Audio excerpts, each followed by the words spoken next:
अस्सलाम वालेकुम गाइस, आज हम कैलकुलस के एक बहुत ही इंपॉर्टेंट टॉपिक को डिस्कस करने जा रहे हैं जो है हमारे पास डेरिवेटिव या आप इसको डिफरेंशिएट भी कह सकते हैं। तो सबसे पहले हम इसकी डेफिनेशन को पढ़ते हैं। तो डेफिनेशन इसकी आप देख सकते हैं हमने लिखी हुई है, the instantaneous rate of change of dependent variable with respect to independent variable. किसी डिपेंडेंट वेरिएबल में डिपेंडेंट वेरिएबल की वजह से जो चेंज आता है उसको हम डिफरेंशिएट कहते हैं। इसकी आप एग्जाम्पल ले सकते हैं स्कोर से और स्टडी टाइमिंग से। अब देखें स्टडी टाइमिंग जो यहाँ पर हमारे पास है, अब देख सकते हैं जो हमारी स्टडी टाइमिंग है वो हमारे स्कोर्स के ऊपर डिपेंड कर रही है। अगर हमने ज़्यादा देर पढ़ा होगा तो हमारे स्कोर्स जो हैं वो अच्छे आ जाएंगे, लेकिन अगर हमने कम टाइम पढ़ा होगा तो हमारे स्कोर्स गंदे आ जाएंगे। तो हमारे स्कोर किस पे डिपेंड कर रहे हैं? टाइम के ऊपर।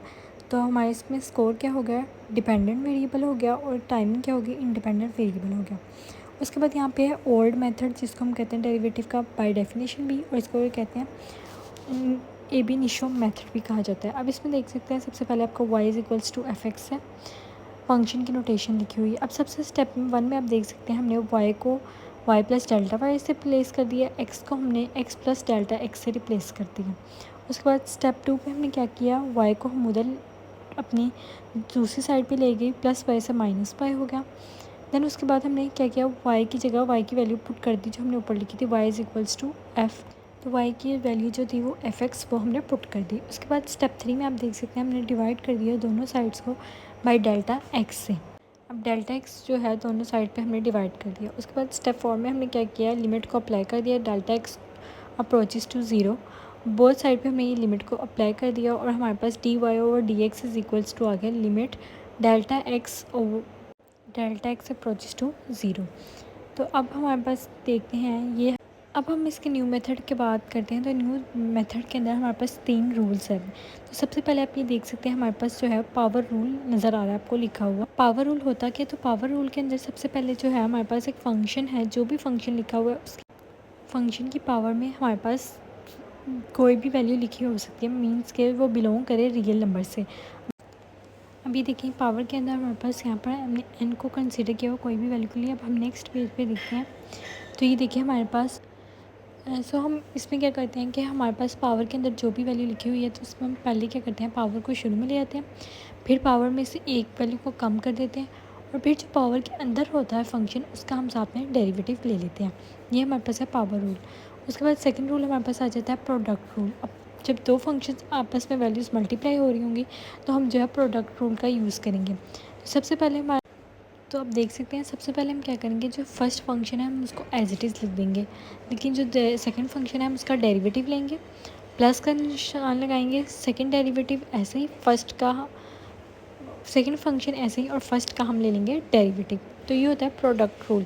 इनके आपको आगे एग्जांपल्स भी हम करेंगे तो आपको ज़्यादा अच्छी अंडरस्टैंडिंग हो जाएगी। उसके बाद आ जाता है थर्ड पे क्वोशिएंट रूल। अभी क्या होता है, अगर हमारे पास वैल्यूज़ जो हैं वो डिवीजन में आ जाए तो वो हम कैसे करेंगे, नीचे वाला फंक्शन हम एज इट इज़ लिखेंगे, ऊपर वाले का डेरिवेटिव लेंगे, फिर हम माइनस लगाएंगे, मल्टीप्लिकेशन में प्लस, प्रोडक्ट रूल में प्लस, और क्वोशिएंट रूल के अंदर जो हम माइनस का यूज़ करते हैं। ठीक है, अब आपने फिर उसके बाद हमें क्या करना है, ऊपर वाला फंक्शन एज इट इज़ और नीचे वाले फंक्शन का डेरिवेटिव ले लेना। देन उसके बाद हमने क्या करना है, नीचे वाले फंक्शन का स्केयर डिवाइड कर देना उसको पूरी टर्म के साथ।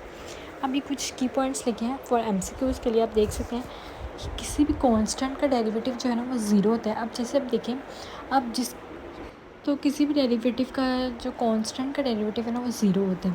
अब देखिए अगर आप डेरिवेटिव ले रहे हैं विद रिस्पेक्ट टू एक्स तो उसके अंदर एक्स वेरिएबल होगा, बाकी सारा कुछ ज़ीरो होगा। लेकिन अगर आप विद रिस्पेक्ट टू वाई ले रहे हैं तो वाई आपके पास वेरिएबल होगा, बाकी सारा कुछ कांस्टेंट होगा।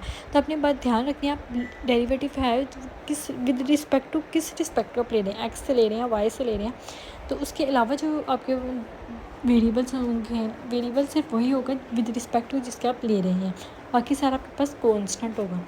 और हमारे पास एक्स का डेरिवेटिव जो होता है वो 1 होता है। ठीक है, और यहाँ पे आ जाते हैं थर्ड एग्जाम्पल। थर्ड एग्जाम्पल के अंदर आप देख सकते हैं लिखा हुआ है 2x। अब 2 यहाँ पर कांस्टेंट है, उसको हमने बाहर निकाल दिया और x का डेरिवेटिव हमारे पास क्या होता है 1 होता है। तो ये आंसर क्या आ गया, हमारे पास 2 आ गया। अब फॉर एग्जांपल में आप देख सकते हैं x की पावर 2 लिखी हुई है, तो इसका मतलब पावर रूल लगेगा। जब भी आपको कोई डेरिवेटिव का क्वेश्चन आता है तो आप सबसे पहले चेक करें कि इस पर कौन सा जो है हमारे पास रूल लग सकता है। 3 रूल्स हैं, इन तीनों को बारी बारी चेक करें। तो इसमें हमारे पास पावर रूल लग सकता है। देखें पावर शुरू में 2 शुरू में आ गया और पावर में से 1 कम, तो पावर क्या थी 2, इसमें से हमने -1 कर दिया तो बच गया हमारे पास 1। तो ये हमारे पास आ गया 2x। अब आई होप आप लोगों को आज वाली वीडियो का पूरा लेक्चर समझ आ गया हो। अगर आपको वीडियो अच्छी लगी है तो इसको लाइक कर दें और चैनल को सब्सक्राइब कर दें ताकि आपको इस तरह की और वीडियोस मिल सकें। मिलते हैं नेक्स्ट वीडियो में, तब तक के लिए अल्लाह हाफिज़।